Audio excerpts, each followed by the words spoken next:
To EC owners at Bellewoods, the Vales, Bellewaters, and many more, should you sell your EC the moment it hits MOP?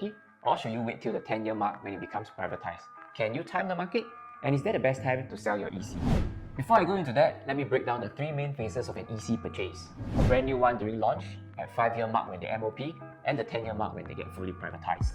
Next, we need to understand the eligibility criteria at each of the three stages. First, for new launch, you must form a family nucleus with at least one Singapore citizen. There is also a household income ceiling of $16,000 per month, and you can only take a loan based on the mortgage servicing ratio. At the 5th year MOP mark, there is no longer a need to form a family nucleus. PRs can now purchase the EC, and there is no more income ceiling. And buyers can take a loan based on the total debt servicing ratio. At the 10-year mark, everything is the same. The only difference is that now the pool of buyers expand. There is no limitation on the profile of the buyers. Foreigners are now able to buy as well. So now that we understand the three phases of an EC purchase, let's try to clarify the two myths that are floating around in the market today. Myth number 1. A lot of people have the idea that EC owners will make the most gains once the unit MOP. Why? Because buyers are now not restricted by the same set of eligibility criteria. There is no need to form a family nucleus, no limitation on the income ceiling, PRs can buy, and more importantly, buyers can unlock TDSR from MSR. To put things into perspective, if you earn $10,000 per month, under the MSR rule, you can loan up to $668,000. Conversely, for TDSR, you can now loan up to $1.2 million. This essentially opens up a huge pool of buyers with higher purchasing power who are able to afford the EC. But again, is this really the case?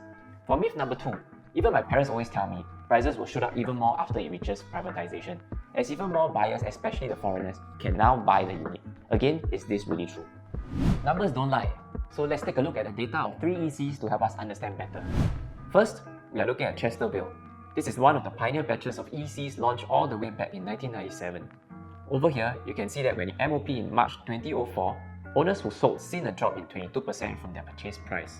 Thereafter, prices bounced back by 16% when the condo is privatized in March 2009. For Lilydale, an EC that was launched in 2001, prices appreciated by 31% at MOP and increased even more by another 58% at the 10-year mark. So let's take a look at another EC, Casa, which is the latest EC that reaches the privatization mark. Prices shot up by more than 100% at MOP and dipped a little at the 10-year mark. So why do these 3 ECs exhibit completely different trends? Does selling your EC at the MOP mark guarantee you the most profits? Let us delve deeper into the data. As mentioned, Chestervale is one of the pioneer batches of ECs launched during the 1990s. The launch was around the peak of the property cycle at that point in time, after which was followed by the dot-com bubble burst and SARS outbreak. Because of this, all ECs that were launched during that time like Simei Green, Westmere, Eastville were sitting on losses when they MOP in the year 2004 to 2005 period. Subsequently, with the economy recovering, property prices start to climb upwards, and this allowed the EC owners then to start profiting from their EC purchase. On to the second example, Lilydale. It launched at a time when the economy was recovering from the dot-com bubble and MOP in March 2008, right before the GFC. It attained the full privatization status at the 2013 property peak. For Casa, when it MOP in April 2013, it was actually the peak of the property cycle. Based on the chart, we did not see any significant increase upon the 10-year mark in 2018. In fact, the average prices were even lower than when they just MOP. This could largely be attributable to the slew of cooling measures introduced by the government in 2013, which caused the price to dip a little. Another data point we can look at is the percentage of foreigners owning ECs. In fact, from an analysis of all ECs in Singapore, percentage of foreigners is between 0% to 4%. This is quite a telling sign that foreign demand for ECs is extremely low. Now, we have debunked the 2 myths. Let's delve based on facts and data and try to understand the most important question.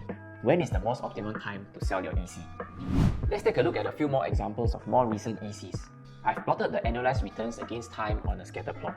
So why annualized returns? Like any investment, we should not look at only the absolute quantum, but also how long we have held the investment for. So for example, you held the property for 3 years and got a profit of 300k, versus holding another property for the past 30 years and getting a profit of say 1 million. Yes, 1 million is indeed very attractive, but which option has a better annualized returns, and what is the opportunity cost of holding a property for such a long time? Most people also feel that the longer you held onto your EC, the higher the opportunity cost. Let's look at the numbers again. So let's take a look at the first example, Arc at Tampines, which MOP in August 2019. Owners who sold it during that period of time saw an annualized return mainly in between 2% to 3%. Fast forward to April 2022, annualized returns have increased to above 3%. In fact, sellers would have been in a better position had they held on for a few more years. This is also evidence from the increase in profit they made from August 2019 to date. From the scatter plot, those who sold at MOP made about 100k to less than 300k in profits. But for those who sold more recently in April, all made above 300k in profits. Similarly for Twin Waterfalls in Punggol, when it reaches its MOP in June 2020, annualized returns were in the range of 3 to about 4.5%. Fast forward today, all the units are transacting above 4% annualized returns. Interestingly, at Twin Waterfalls, there is an outlier. The unit sold was a pre-MOP unit. It was bought in December 2017 and sold in March 2021. The owner made a healthy profits of 330k over 3 years, thereby accounting for the high annualized returns of 9%. However, please note that if you are intending to purchase a pre-MOP unit, you will still need to fulfill the EC eligibility criteria, such as forming a family nucleus, having an income ceiling, and MSR rules, etc. Same goes for Forestville at Woodlands, which displays very similar trends. At MOP in April 2021, annualized returns were about 2 to 3.5%. Fast forward today, annualized returns are easily above 3.5%. So to conclude, the right time to sell your EC should be based on your objectives and the market fundamentals at that point in time. Don't think of MOP as a magic number of years which you must rush to sell your EC. We've been conditioned to think this way because we are bombarded with so many advertisements, flyers, YouTube videos touting the benefits of cashing in after MOP. It should not just revolve around your MOP. You should be asking yourself, why do you want to sell this property? To put it in another way, if you didn't have an MOP that you just fulfilled, would you even be thinking of selling? So ultimately, profits are made when you sell your property. If not, whatever you have now is just paper gains.